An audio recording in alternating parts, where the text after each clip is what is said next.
Hi, Sal. Oh my God, nagbibideo na naman ako. Ano lang, quick review, Charis. Pag nalulungkot ka, nalulonely ka, yun yung nafe-feel mo na, like, parang nainggit ka sa relationship ng iba. Eto lagi mo pundahan. Please, please, don't settle for less. Ayoko maranasan mo ulit yung ganun. Please lang, self. Don't rush. Don't rush into love, into relationship. Please lang. Pakiusap. How you lock a person? Isipin mo. Napakaswerte mo.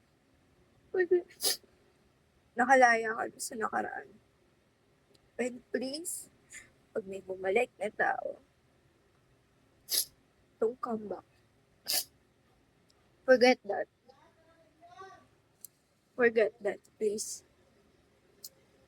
Don't rush love. Please, this reminder for yourself.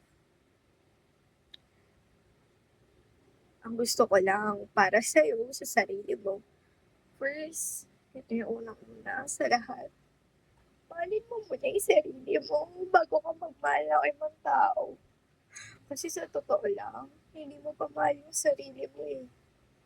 Nandun ka pa rin yung sa part na you don't know yung totoong ugali mo. Naiiyak lang ako at naiinis ako kasi I have many realization nung sa napanood ko na kahit ang bare minimum, I'm a, I'm a girl na materialistic. Like my love language is giving gifts. And ano ba yung isa? Nakalimutan ko.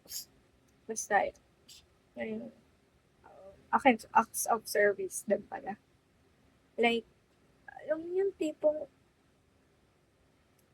paglulutuan ka niya, pag nasa labas kayo, hindi ka niya hahayaan na wala kang foods. Parang, ikaw yung princess. Like, princess treatment. Like, I know, hindi naman lahat ng oras is princess treatment. Pero, alam mo yung part self na maibigay yung ganung service.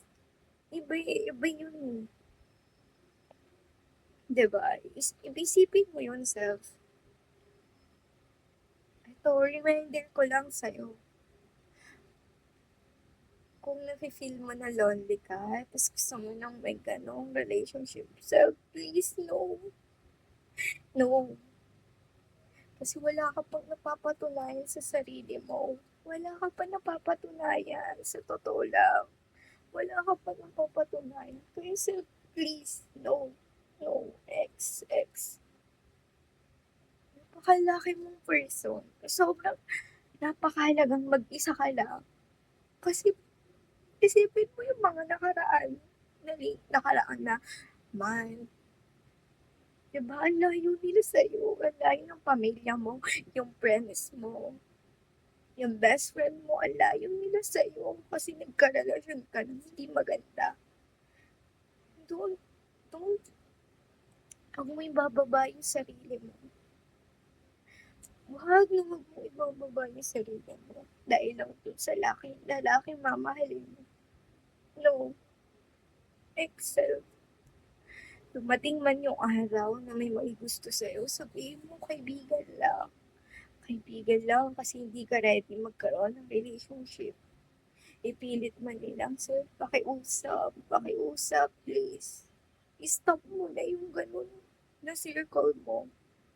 Mag-focus ka sa pag-aaral, magbasa ka, gawin mong habits, yung passion mo na maging editor. Diba gusto mong maging editor? Yeah, that's your goal. Well, please lang, be.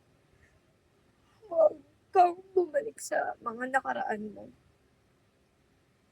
Mag-move forward ka.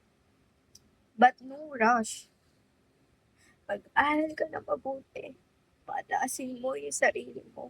Maging high value ka muna para sa sarili mo lang, hindi sa kanila. Piliin mo maging ikaw. Okay? Self. Dapat. Fighting.